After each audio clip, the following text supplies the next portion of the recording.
Do do do do do do do do do do do do do do. Hello and welcome to episode 4 of the And Whatnot podcast. My name is Sonia, and I'm joined again by my lovely brother Adam. Hello. I thought I would reintroduce ourselves. Since we are going to be talking about Star Wars today, we might quadruple our audience from one person to perhaps even 4 people, if I'm being ambitious. So I thought they might want to know who we are again, just in case. So before we get into Rogue One, a Star Wars story, which we just saw on the weekend, what is new with you? Anything going on? Not much. Been working a fair bit the past couple of days. Been having some IT issues at the office, which have been a rather large pain in the butt. Had to call in our outside IT people because it's beyond my level of fixing it. Oh no. What? Now you're not even valuable to the company. Someone else can do your job better than you. Well, the thing is, we use like 4 different pieces of software every year, and so with this year, it needs to be able to have a certain thing, and we can't do that on our version of the OS that we have, so we have to upgrade the OS. But anytime I try and do that, it just crashes with a fatal error. So I'm like, I have no idea what's going on. Here, professional IT people, please fix this. This is mission critical. Yeah, that kind of is essential software. So Yeah. some background. Adam works for our dad at his accounting office. So that's fun. So I was joking before. I guess you can't get fired. I mean, it would take a lot for dad to fire you. Yeah. Last year, like, what the problem is, like, we use Windows 7, and previously, we were just using, like, the base version of Windows 7, but now with the new software, so the new QuickBooks and various Cantax programs, they have to be at least on Windows 7 Service Pack 1. And anytime I try and upgrade to Service Pack 1, it's like, okay, that's gonna work. It gets like halfway through, reboots to a fatal error. Something went horribly, horribly wrong, you idiot. Please try this again. And so this is like the 4th or 5th time that I've tried to do it. Because it's like, oh, it crashed once. Okay, I'm just gonna try it again. Maybe something just went wrong. Try it again. Okay, now it's time to do some Googling. Oh, tried this thing. Nope, didn't work. Try this other thing. Nope, didn't work. Try it again. Nope, time to call the proper IT guys. Yeah, you get to a point where there's only so much that Google can help you with, and then you just got to call someone who knows what they're doing. Yeah, and the problem is, like, the Service Pack 1 came out, I want to say, like, mid-2012, so it is a decently old update, so any, like, Microsoft, like, TechNet support forum stuff is from, like, 2012, 2013, and 95% of it is just a person posting the question, a Microsoft employee saying, like, hey, read this article, and then nothing else after that. So it's, like, impossible to find an answer to it. And what I'm hoping is that I don't just have to reinstall Windows on every single machine. That'd be a pain in the butt. That's probably what's going to happen because that's usually how Windows goes. And as much as I would complain about Windows, and I would still prefer it to Apple. I still can't even wrap my head around how those things work. See, I've never actually used Mac OS. I've never used a proper Mac computer other than, like, one person I had to be like, oh, hey, here's this thing, plug in the USB, copy that over type deal. I've never actually properly used it, but I have used iOS because I used to have iPod Touch, and it was alright for what I needed it to do. But now that I've got, like, my phone, I'm probably never going to switch to an iOS device. I'll probably just always stick with Android. Yeah, so I've used a Mac one time. So when I was doing my master's project, the microscope that was in our lab was hooked up to a Mac. You can only take your images using this Mac.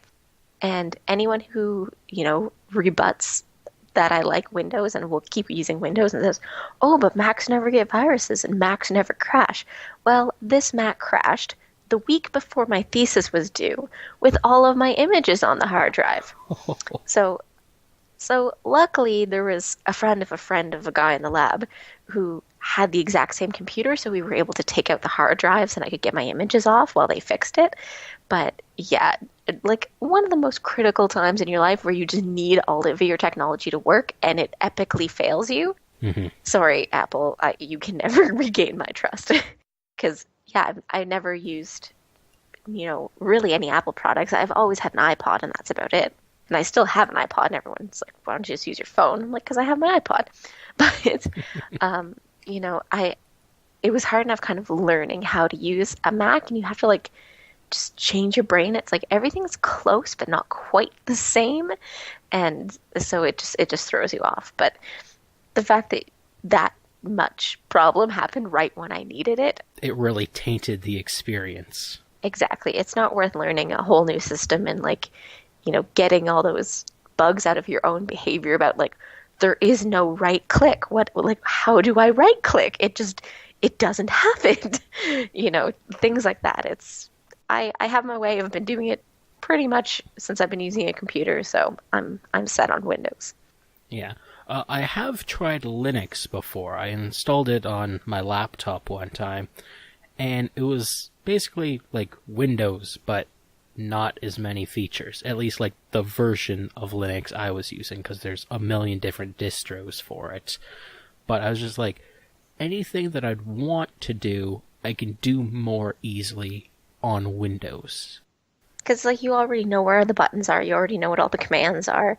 It's a cost of changing your whole mindset. Like you have to get over those hurdles of maybe this will be better for me, but I have to just like plow through all these problems up front.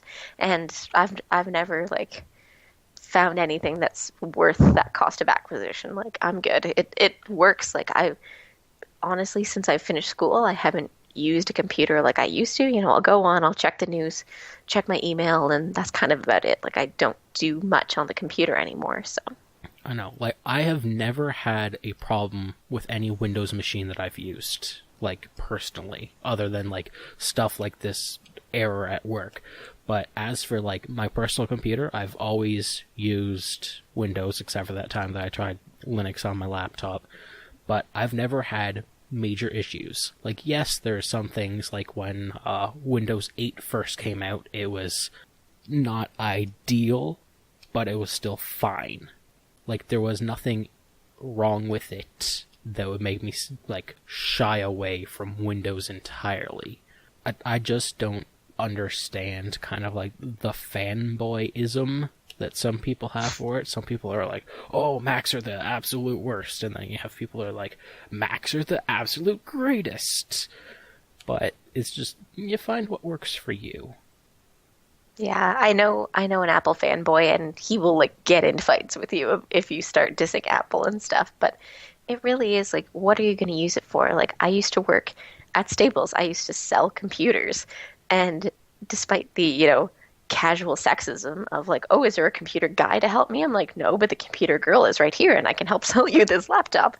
Um, I would tell people like, why do you want to spend like we only sold Windows computers at the time. I think they have Macs now. I think just as I was like leaving, they started to get Macs in a couple stores. Yeah, I was in Staples the other day and they had some. So it's like you can buy a $900 like top of the line processor, best graphics card, blah blah blah. And I'm like, well, what do you want to do with it? And he's like, check my email. I'm like, you don't need this. Like, it's do I want a sale of $900 versus like a $500 one? Well, I don't make commission. It doesn't benefit me. So it's like, I'm going to tell you what you need. Like, you don't need a $900 computer. And if you're just doing the random stuff, like checking the news, email, things that I would do, you don't need a Mac. It's like automatically double the price for the same specs. And you have to relearn this whole like different OS. It's just not worth it. So you try to talk people out of it, but they just think that they're better and they don't crash and they don't like give you as much problems, but it's like everything's buggy. It's just in its different ways. Yeah. I don't really use like base Windows programs anymore. Like even like Notepad, I don't really use Notepad. I have a separate thing called Notepad++. And because I do a little bit of programming, I can do that in that a lot easier as well. Because you can change the language so it knows all the proper syntax and it can correct you. That sounds so fancy. I just have my Word. I have my Word license, and that's all I need. Yeah, like, most of the stuff, I use Google Docs. I haven't used, like, Microsoft Word in the longest time. Like, even at the office, if I need to just, like, type up something quick, I'll just log into my Google account and do it there, and then print it off. I don't even open up Word on the work computers. And I find Google Drive is really helpful. I mean, we do all our show notes and communications and everything in Drive, but it's my same kind of thing. Is like there's enough that's different about it from Microsoft Word that when I go to use it, I'm like, wait, how do I do this? And it just kind of slows me down. Whereas like Word, it's on my home computer, it's on all my work computers, so it's like it's always there. Like it's the thing I know how to use.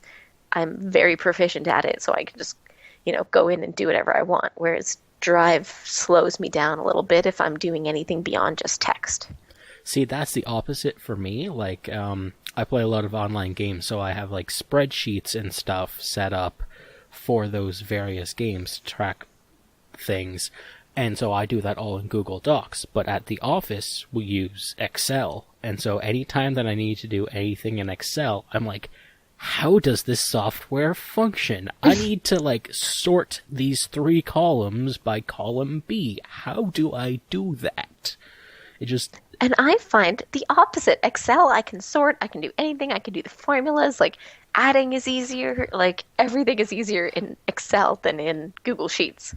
I guess it's just what you're used to, especially because, like, on the work computers, we've got like 3 different versions of the Office software. So on some of them, it's running like Office 2003. On one, it's like Office 2007, and on like the other 2, it's 2010 or something like that. So even going machine to machine in the Office, it changes. Oh God, once you go like 2007 or more recent, you can't go back. I cannot use like Microsoft 93 or whatever, like all those 97, all those old ones. I can't. Like, it's impossible. I need the new version. You might as well just get a time machine.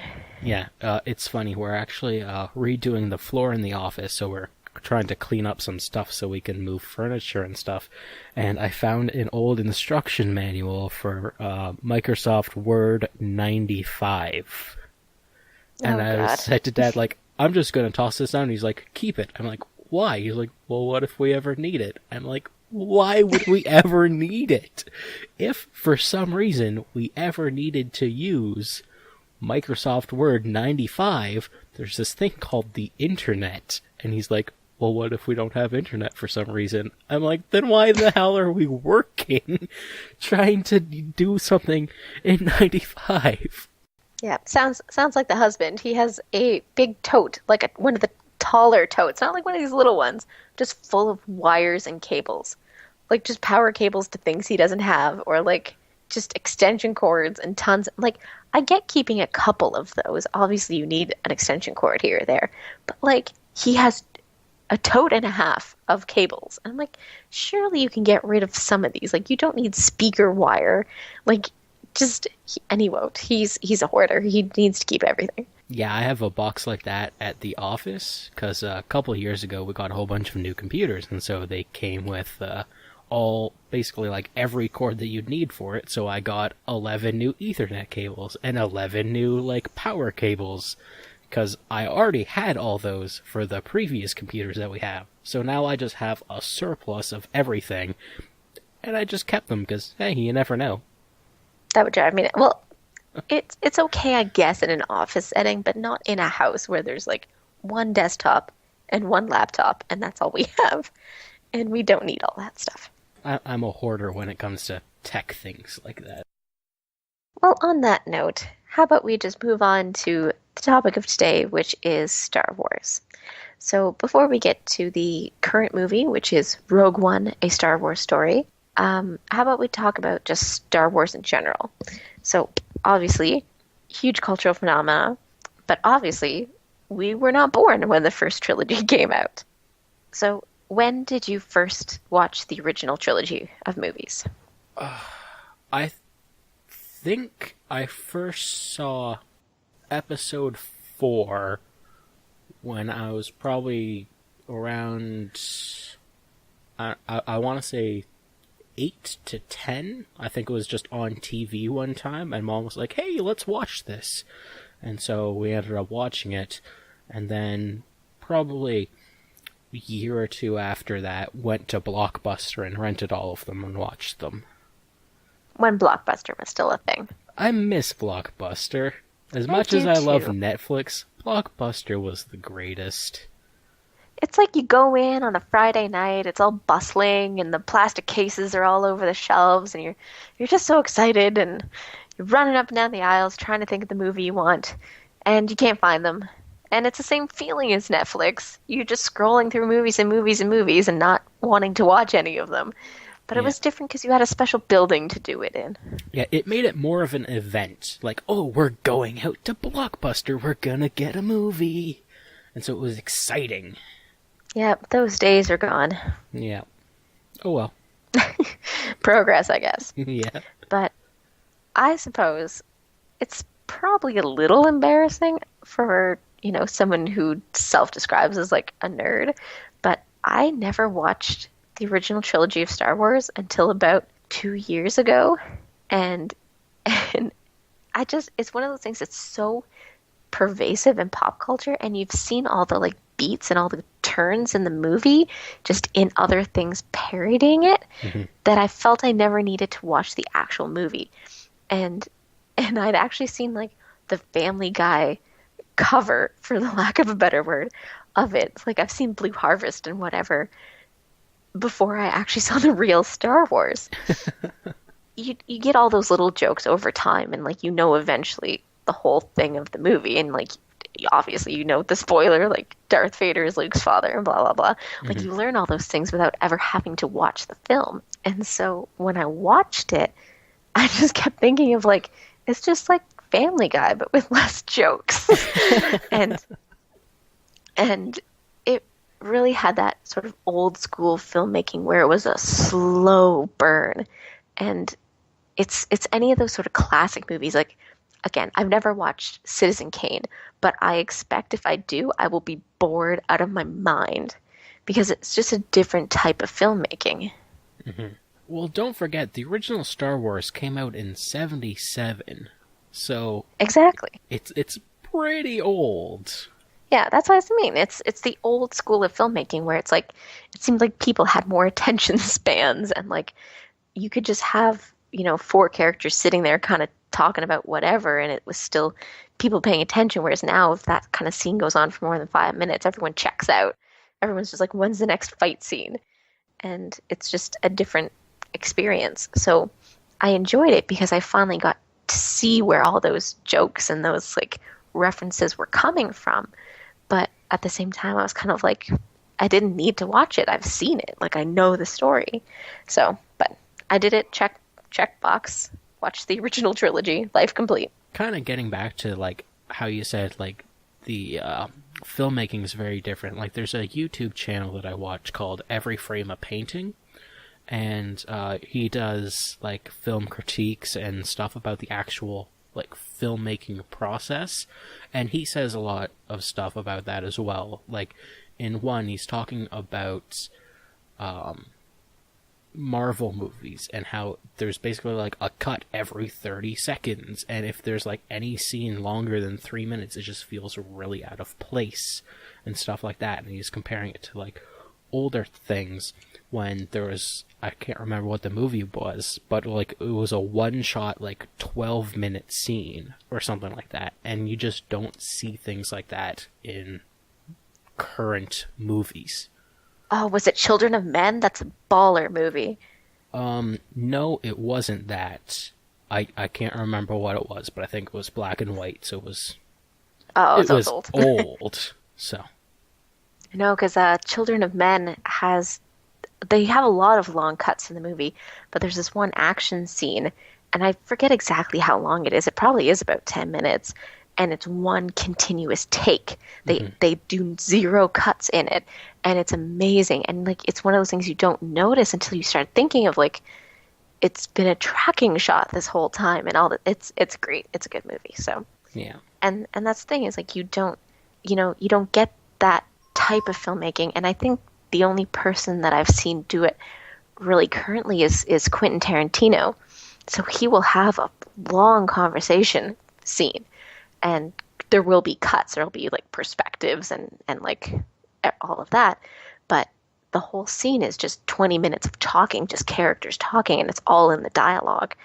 And you don't get that much anymore. Yeah. One movie that I really like that is literally like 99% talking is 12 Angry Men. I'm not sure if you've ever seen it or heard of it before, but it's about a jury deliberating in their jury room about whether or not to convict a guy and send him to a death penalty. And I can't remember what year it came out, but it's literally just them sitting in a room talking for an hour and a half, and it's really good. I like it. Yeah, I mean, I've obviously heard of it. It's one of the ones where, like I said, if I were to watch Citizen Kane, I'd probably be super bored. I think if I watched 12 Angry Men, it would be the same thing, but it's one of those ones that it is well done and it is considered a classic. So, and I just looked it up. It's 1957 is the original, and then they had a remake as well. Now, conversely, that's when we saw the original trilogy. The prequel trilogy, I will admit, I have only seen episode one. I I heard the others are terrible, and I don't feel like I need to subject myself to that. So I've only seen episode one. I have seen all of the prequel trilogy, but remember absolutely nothing about episodes 2 and 3. I could not name a single event that happens in episode 2. The only thing I remember from episode 3 is like the final fight scene on the lava planet. That's all I remember about that movie, basically. I've seen episode 1 probably 2 or 3 times. And then episode 2 and 3 I've seen probably once each. But I remember nothing about them. Yeah, that's probably for the best considering how people talk about them. So I guess we're pretty even in the not really having the full experience of the prequel to trilogies. But yeah, I don't feel like I need to. I also really haven't watched any of the sort of supplemental Star Wars things. Like, I didn't watch like the Clone Wars animated series. There's some other animated series on now called like Rogues, which people were kind of thinking that maybe that show would somehow be involved in the plot of this one because they both have Rogue in the title. But I don't know anything about that expanded universe. I've never read the books. I've never, done any of that. I've never seen the Christmas special. So I've pretty much stuck to the canon movies. Yeah, I think I've seen like 2 episodes of the Clone Wars TV show, and I was just like, oh, this is on Teletoon one day, might as well watch it type deal. I was never into it, but I hear it's actually really good.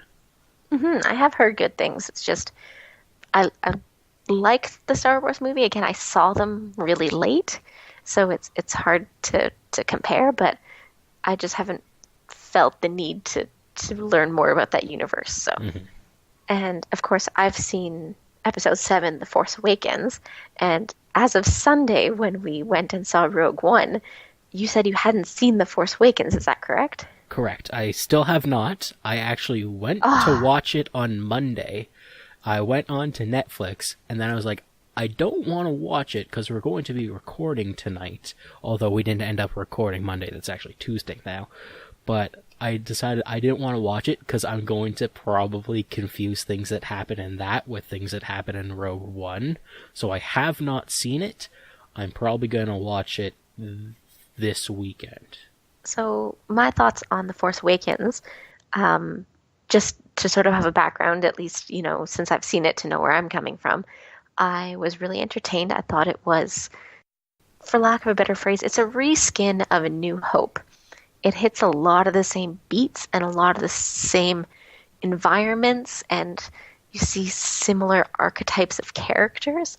And so it really feels like they took A New Hope and modernized it, kept the like seed of the story and like the feelings from all of the scenes and just did it for, a new millennium audience.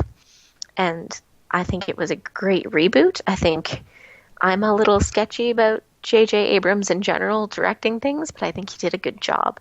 I heard someone describe him once as J.J. Abrams' real talent is kind of being a good enough imitation of everybody else.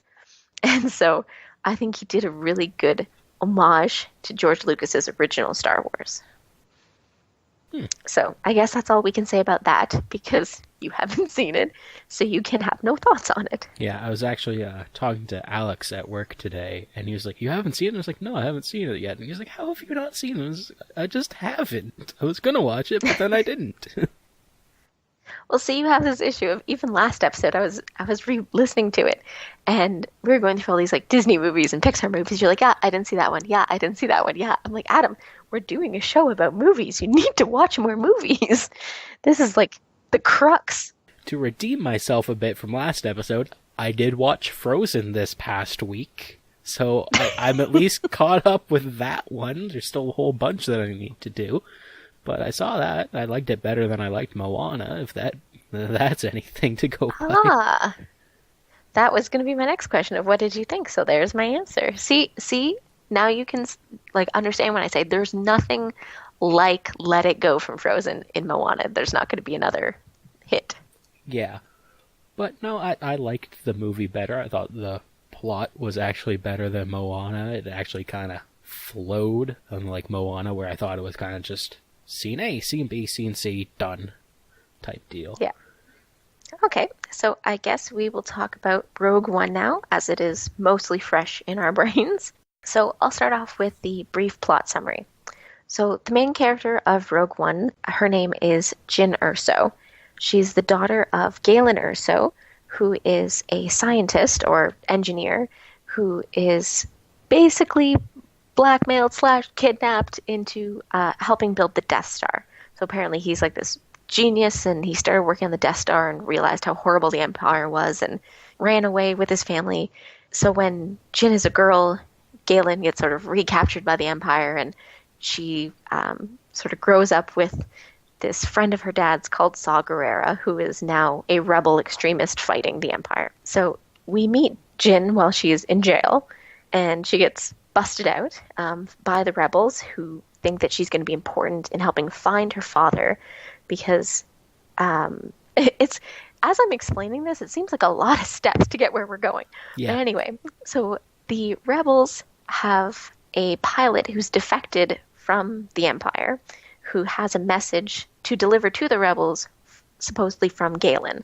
So they want to use Jyn to sort of validate this claim and try to find the father and like shut down the Death Star. So Jyn meets up with her old mentor, Saw Gerrera, and they both establish that this pilot is telling the truth. So they find out where her father is. They go to try and save the father, but actually the rebels are there to kill him because they think he's actually evil and he's working for the Empire because he wants to, not because he's being forced to.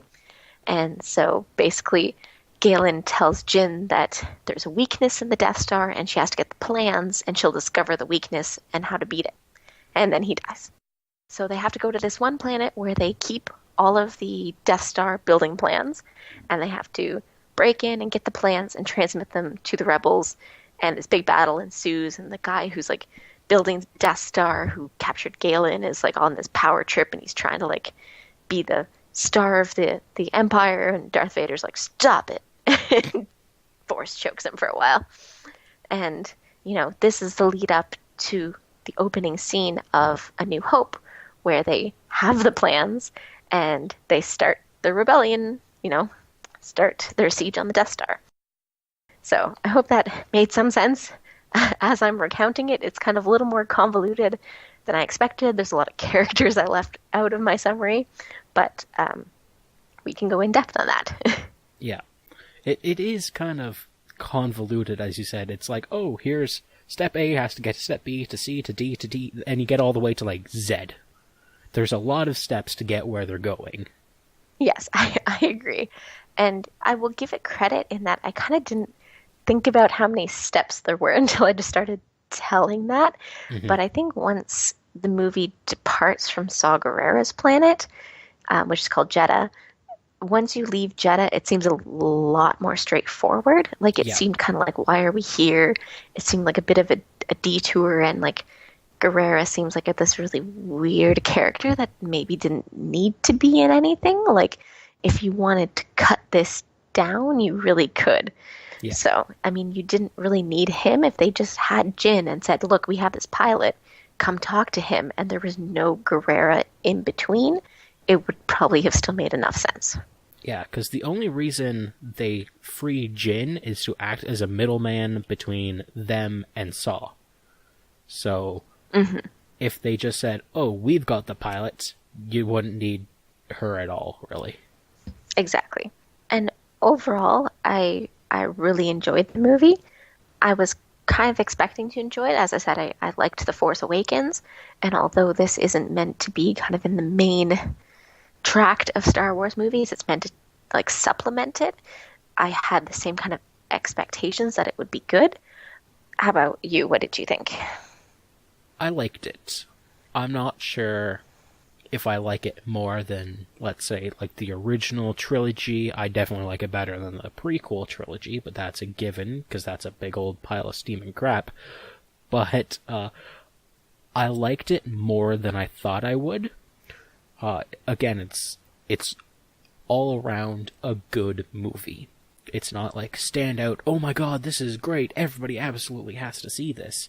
It's good. If you like Star Wars movies, you'll like it. If you don't like Star Wars movies, you can still enjoy it as an action movie.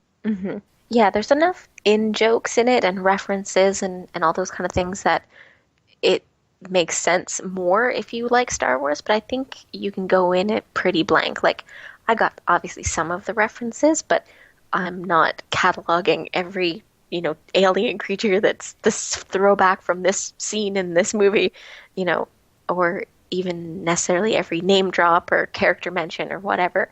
Hmm. And I think you can enjoy it just on its own. Yeah. However, one thing, they sort of build it as a spin-off. So at least my impression was it's, Disney and Lucasfilm have been saying, okay, there's the main Star Wars movies. They are going to be like episode 7, and then not this year, but next year is episode 8. And this is kind of a in between, and it was billed more as a spin-off. I think they wanted to avoid the word prequel, because if we're taking the definition of prequel to be a movie that happens later, but the events occur before another one, this is a prequel. Yes. I think what they wanted to do with this one is show that the spin-offs are going to be good, but they didn't want to depart too much from the main storyline for their first one. I think if they do more spin-offs, they'll be a lot more spin-offy. I get what you're saying, and it's like the events of this movie still impact the main trilogy. Like, it just fits right nicely right in there. Like, this movie had to, like, the events of this movie, rather, had to happen for episode 4 to happen. So is this not episode 3.5? Like, I get what they're trying to do, and they maybe want to ease people into this idea, but it's kind of like the whole thread of the Star Wars movies is about, like, people, rebels fighting the Empire. And I don't know how many stories you could tell that occur around this that aren't this. So I'm trying to think, are they just going to make all of these spin-off ones be slotted in between the main episodes? So what story could they tell between episode 4 and 5 and 5 and 6 kind of thing? Like, there's obviously gaps in time between those, but I don't know. I don't know what they could do after this. But I guess a universe of, books and whatever exists telling these kind of stories. So I'll just have to wait and be surprised, I guess.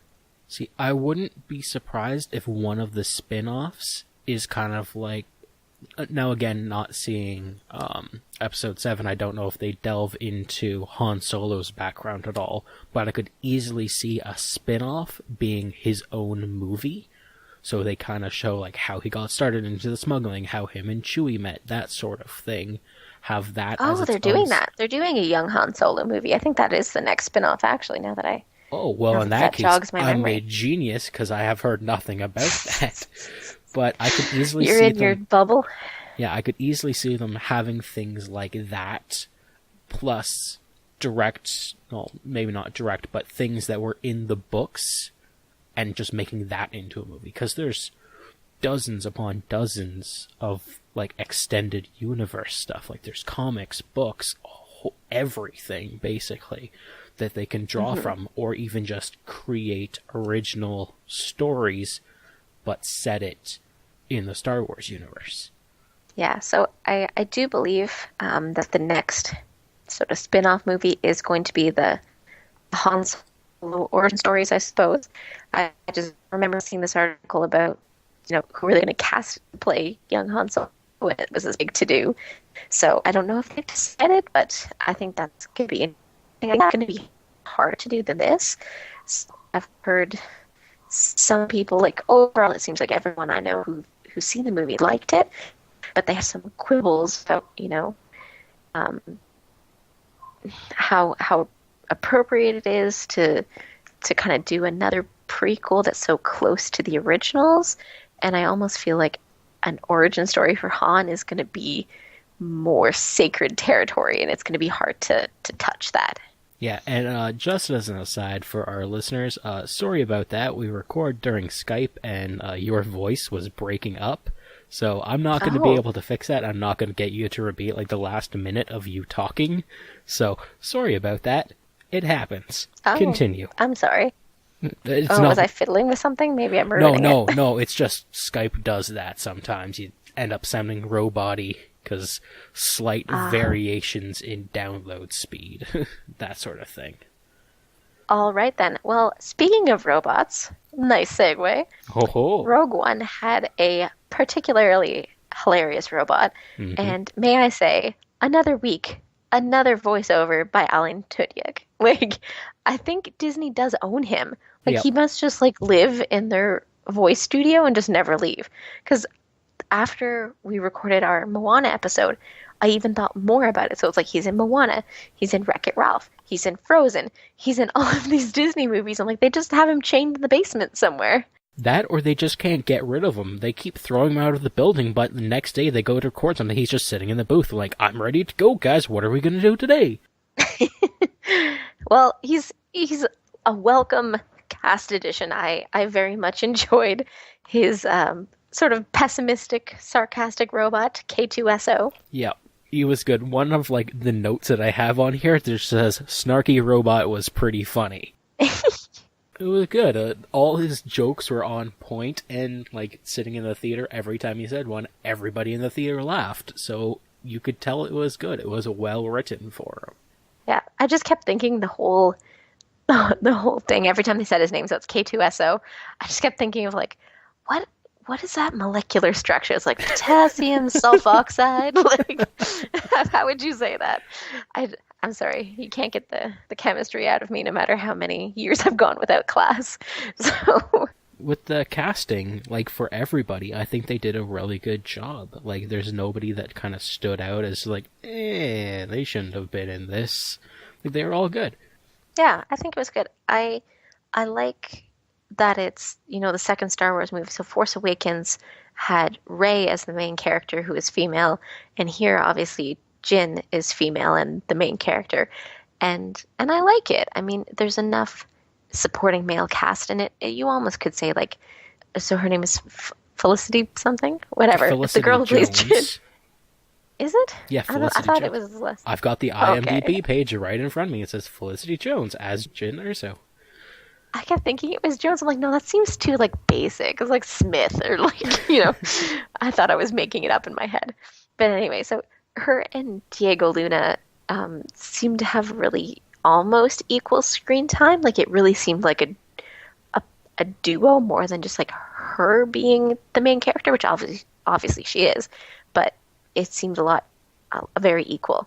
Yeah, Well, I think you kind of need it as well because he's the one that's actually like in the rebellion. He's the one that's getting all the orders to go here, do this, do that. She's kind of just along for the ride in parts. Mm-hmm.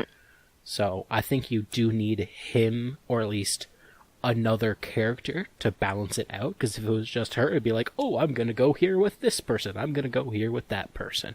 Whereas this, it's I've got a companion. We're going to go on this adventure.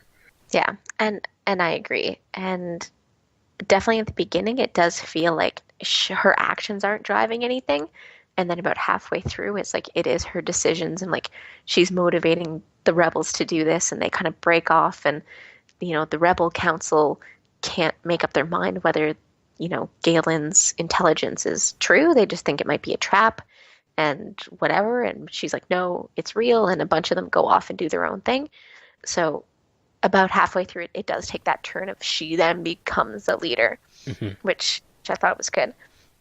I think the only thing I didn't really like about the casting, not necessarily casting, but I didn't like some of Forrest Whitaker's choices of playing Saw Gerrera. I don't know if it was him or, director, production, whatever, because obviously he's been injured in many battles and he has this like respirator that he has to use, and I just found him really hard to understand sometimes. Like he's talking and I can't really get what he's saying because he's like wheezing and Yeah. Just kind of. I wish he had more clarity. Yeah, I also think he's kind of just like a useless character. Like it's basically like we see him in one scene at the beginning and then like a couple scenes like quarter of the way through, and then that's it. And like it's not, like we kind of said earlier, like there's no reason for him being there. Like, yeah, they could have just easily cut out. not have him at all, and it would be basically the same. Like, I guess he did a fine job for what he did, but what he did was just unnecessary, kind of. Agreed. And another comment, as soon as we left the theater, I was like, well, it's good to see Hannibal Lecter's getting some more work. So Mads Mikkelsen, who is in this movie, was also in Doctor Strange playing Caecilius and plays Hannibal Lecter on the TV show. And it's one of those, you get a hit show, you kind of get a little notoriety, you start being in movies. I'm like, good for him. He's keeping busy. Yeah. I think other than that, like all the other supporting cast was good. Like the other rebels and the ones that sort of were important enough to have screen time, I think really added to it.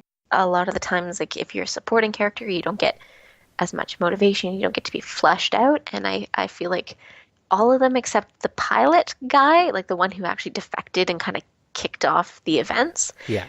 I feel like we didn't spend enough time with him, but the others seem a little more three-dimensional. Yeah.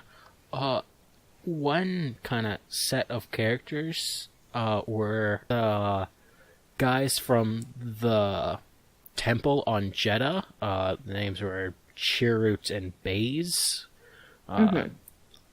I don't really see a point for them either. Maybe it's kind of just, oh, they're in the extended universe stuff, we'll include them in this. But they didn't really serve much of a purpose. It was basically like, we need some more named characters to be in this battle, so you feel bad when they die. But I didn't feel bad when they died, because we met them a half hour ago. I mean, I did feel bad when they died, because I was sort of thinking of them when I was saying that people feel real, and, of course you can cut them out and it doesn't change the plot, like as long as, like, Jin and Commander Cassian go on their mission, the plot will happen. But, they needed backup. They needed those other people, and I feel like those two contribute. Like they were a bit of comic relief. They, the one guy, Chirrut, and that's the other. I'm like, how do you pronounce these Star Wars names? But so he's sort of like a monk, and he's at the Temple of the Jedi, but he's not a Jedi. He's like a human or whatever. He has no force powers, and I don't know if it's maybe a nod to how Jedi is actually a religion in the world. Like you can put that you're a Jedi, but he's this person without powers, but he believes in this war. And I think the whole theme of the movie is that yes, there's this story going on with like the Force and the Jedis and the Sith and all that, but the war is being fought by regular people. And here's this regular person who believes in the Force, can't like use the Force per se, and he's given his life for this cause, and I really like the humanity in it. And spoiler alert, the end of this movie, I loved the end because Yeah. you obviously know they get the plans because A New Hope happens and Princess Leia has the plans, so you know that they succeed. So the whole movie, I'm enjoying it, but in the back of my head, I'm like, well, they win, they get the plans, like it's all going to be fine. And spoiler alert, it's coming. I warned you. Everybody dies. So they get the plans transmitted out, but the Death Star blows up the planet they're on, basically. So they succeed the mission, but they lose sort of the battle. Like they all die. Like all of these characters you just spent an hour and a half with, 2 hours with.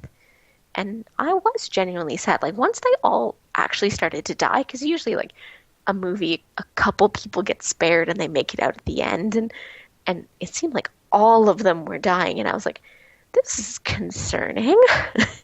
But when it was, that moment dawned on you of they're not getting out. Like Jin and Cassian are gonna die too. Like you think, okay, at least these two are gonna make it out. Maybe they're gonna kiss and it's gonna be like this cheesy love story.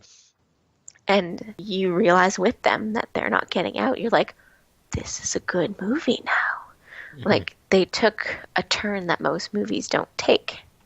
Yeah.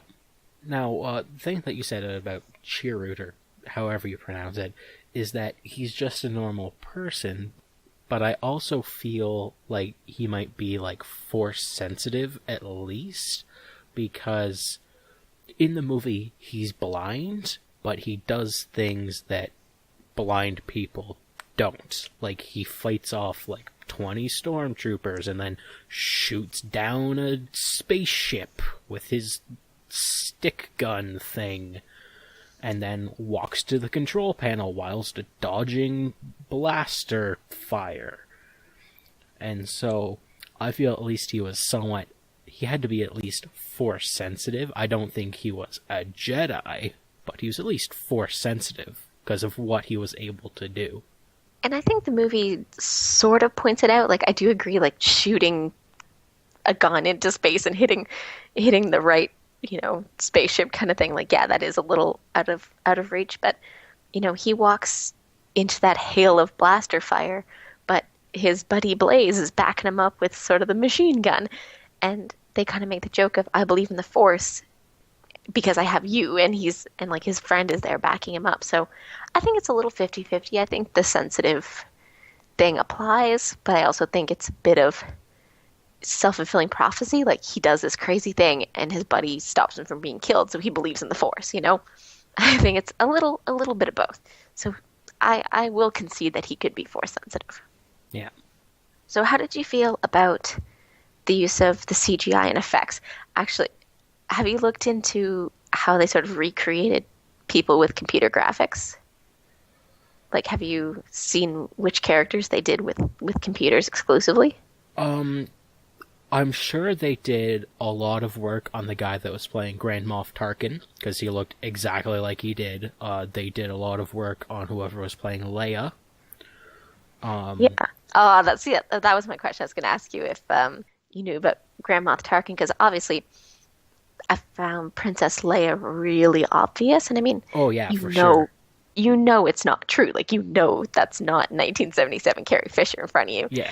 But actually, Tarkin, it took me a few times because, like, that guy's dead. The actor who played him is dead. They're just, like, recreating his face. Yeah. And stuff. So I didn't know that. And he obviously looked a little off. But I thought it was just, like, makeup or lighting or who knows what. Yeah. I had no idea he was CG. But obviously Leia I knew. So it was like, what? It blew my mind. Well, if you actually look at the guy who played Tarkin, his name's Guy Henry, he looks decently enough like original Grand Moff Tarkin that it's not unbelievable that he could be the same guy, but they definitely did Okay. need to do like the CGI work on him to make it like on point. But like he looks close enough that you could be like, yeah, I could see him being like young Grand Moff Tarkin, not like as aged Grand Moff Tarkin, like as he was in the movie. They definitely had to do the CG for that. But if he was like if this was going to be like way in the past and Grand Moff Tarkin is just Private Tarkin over there, you could be like, oh yeah, that's definitely him. Yeah, so I'm looking him up now and I get it. Like they did have to do a lot of restructuring on the face, but I agree that it is enough that he could play like his younger brother or like Yeah, a really different version of himself. But I mean, I said I felt like something was off. And I'm like, he really looks like exactly like he did before. How is that happening? yeah, So good on you for that. And actually, my one friend who is really into Star Wars, um, I texted her immediately of like, what did you think? And she hadn't seen it yet. And when she was done, the only thing she texted me was, CG Leia ruined it. And I admit that that one was way more obvious, but yeah, I think it was also because I didn't like she's a more standout character. Like Tarkin, I couldn't have picked him out of a lineup if you'd said who played Grand Moff Tarkin. I'm like, well, I don't know, but like I could obviously identify Princess Leia, so I think it stands out a lot more. But I think they did a decent job. Like it's fake. Like the spaceships and the like lasers and everything are fake too, but you suspend your disbelief a little bit. yeah. See, I don't think they actually needed to do like the face reveal like they did on Leia. Like they didn't need to do that. Mm-hmm. If you've seen like A New Hope, you know who that is. You don't need to have anything else. I feel like there was enough cameos and enough like references that it made sense, and I agree. Like Leia didn't need to turn around at the end. They could have just like walked in, or she could have been like in the distance in profile or something. They didn't need to do the sort of close up shot. Yeah. But overall, I mean, it didn't ruin anything for me. I actually really enjoyed the 3D effects in this. I Hmm. think it's not quite like a full recommendation like Doctor Strange. Like you could see it in 2D and it not be a problem, but I feel like it does get enhanced with the 3D. I think any like space and like those kind of movies are where it's best. Yeah. Also, another thing that I wish they kind of clarified more was the time span between episode 3 and 4. Because in Rogue One, Cassian says that he's been part of the rebellion since he was 6. And he's gotta be, let's say, mid 30s. So that's at least like 30 years, give or take, that the rebellion's been going on. And now, I can't remember exactly how it ends in episode 3, because it's been a long time since I've seen it. But at that point, I don't think Palpatine had full control over the Senate and stuff like that. So it's kind of confusing still, time-wise, because we know there's probably, like 40 years between 3 and Rogue One, which is basically like days before episode 4.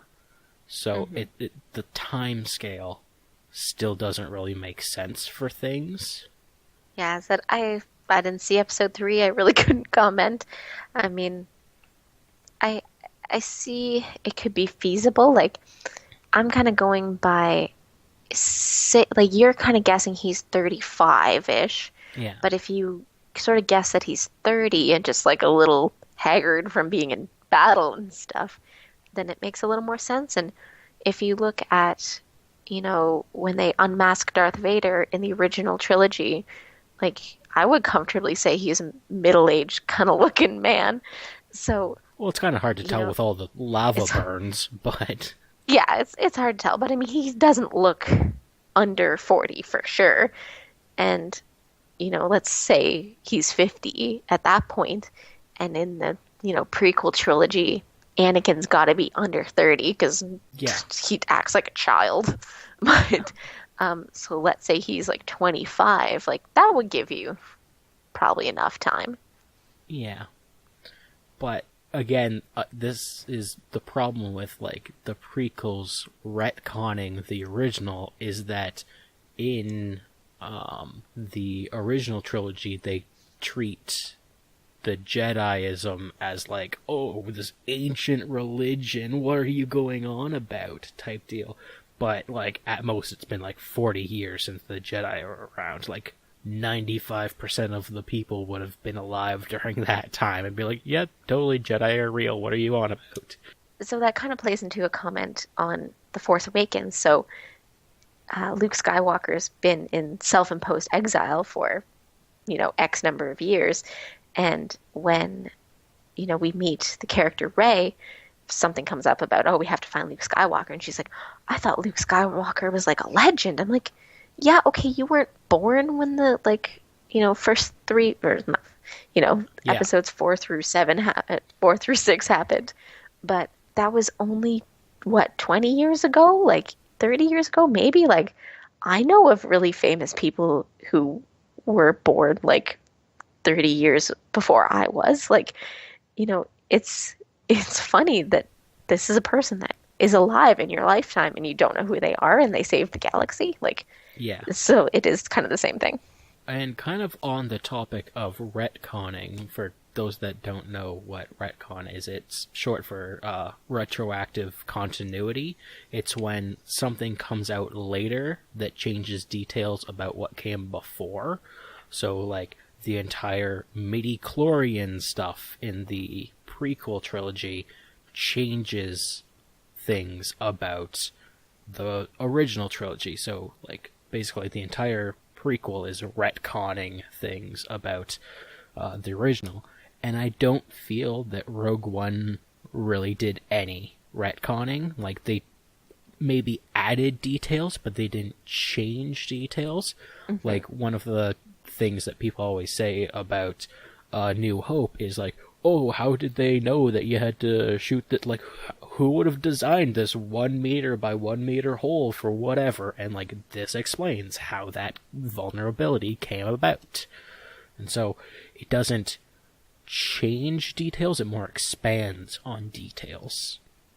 Mm-hmm. I actually loved that as soon as they said, like, oh, I built a defect in it. All you have to do is shoot near the reactor core or something. And I was like, all those fanboy rage for nothing. And like, they solved it later.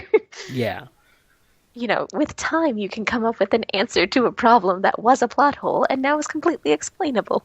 Yeah. But overall, I like it. I'm looking forward to episode 7.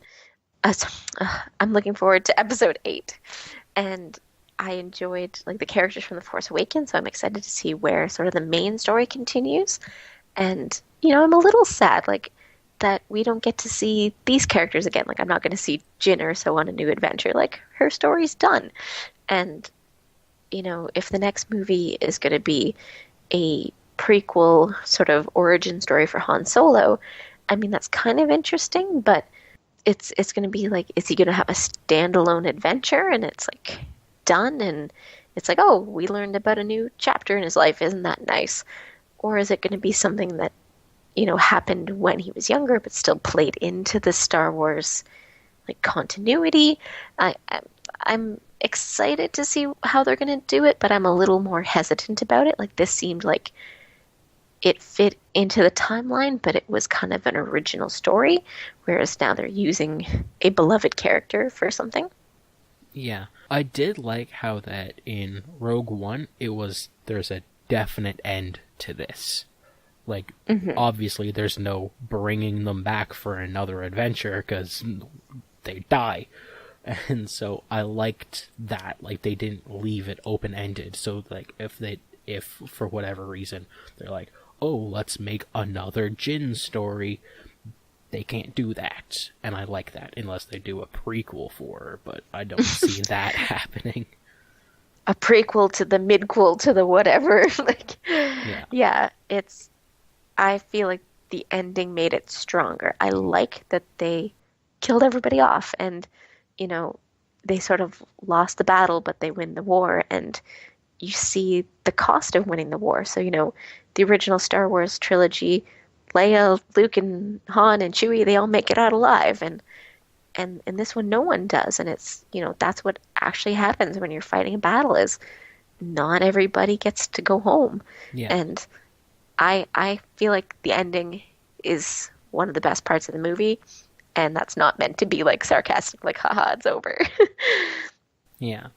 They did a really good job, whoever the writers for were. Like, I don't know if George Lucas had like any input, or I don't even know if this is kind of like based on one of like the extended universe books, or if this is completely original. But whoever wrote the screenplay and stuff for it did a really good job. I think it was really good plot-wise. Mm-hmm. So I think, if I remember correctly, the director, who's Gareth Edwards, helped write the screenplay as well.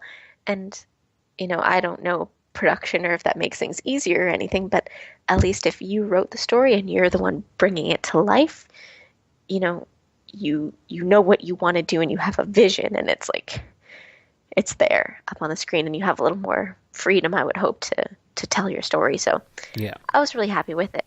I mean, I worry a little bit that with this production schedule and the release schedule that I assume Disney is demanding to make their money for spending, like $1 billion acquiring Star Wars, right? Yeah, something like that. I'm a little worried it'll get oversaturated. I mean, if it's every other year you get one of the main stories, and the in-between year you get a sort of an offshoot story, is kind of like every year a Star Wars movie. I don't know if, you want to space it out a little bit. However, that being said, Disney has also implied this with the Marvel formula. So every year a Marvel movie comes out, and so far I'm not sick of those yet. So, we'll see where it goes. The thing with the Marvel movie is that there's such a large cast of characters. They can have like individual, group, individual, group, individual, and they can just vary it so much. Whereas with the Star Wars, it's group, spin-off, group, spin-off, group, spin-off, that sort of thing. Like, there's just going to be too much. I think a good schedule for it might be like main story with 3 years between main stories, and so it goes like main story, nothing, spin-off, nothing, main story, nothing, spin-off, and kind of continue that pattern, and then maybe have like 5 years between trilogies, like have each in like a trilogy set. So like that would help with the oversaturation. So it'd be like 15-year cycles or something like that, which, if you think about it, is a long time. But then you also get generational changes with viewers, so you can bring in new fans by rebooting, for lack of a better phrase, with each trilogy. No, I said so far the experiment both with Marvel and Star Wars seems to be working out. I mean, this is, they've accomplished their first main story and their first spin-off story, and I think they did both extremely well. So I have no reason to think that the next one won't be good too, so I'm looking forward to that. One thing I did want to say before we go, because I think we're kind of winding down now, is I enjoyed the music. I think it was very Star Wars-esque, but the whole movie I was waiting for like the Star Wars theme, and it never came. There was ones where the music started playing, and I'm like, oh, this is it. They just did like a little twist at the beginning or something, and it was like it, but it wasn't the Star Wars music. They obviously played the Imperial March for Darth Vader because he's in the movie, but they didn't play the Star Wars theme. And likewise, the guy was sitting beside me in the theater. As the movie starts, you usually have like the scrolling text, like introducing you. And this one didn't do it. It just like, this is the planet, and like cut to what was happening. And the guy beside me was like, what? That's not how Star Wars goes. So I think they did a good job giving you those elements, but Mhm. not giving you exactly what you think you want. So, all right. Well, I believe that is everything I have to say about Rogue One, a Star Wars story. Yeah, I don't have anything else to add on it. So, I want to thank everybody for listening. Hope you enjoyed this episode. If you want, you can go back and listen to our other episodes if you haven't yet. If you have any comments or feedback on any of them, you can tweet us. Our Twitter handle is @_and whatnot. Or you could just email us. It's andwhatnotpodcasting@gmail.com. All right. So until next time, I'm going to have to think of a new movie that we can go see. I don't know if there's any other big things coming out, and certainly not by the end of the year. So we might have to pick something fun on Netflix, or maybe do a Christmas movie or something. We'll have to see what happens next time. Yeah. All right. Thanks for joining us, and we'll see you in the next episode. Bye.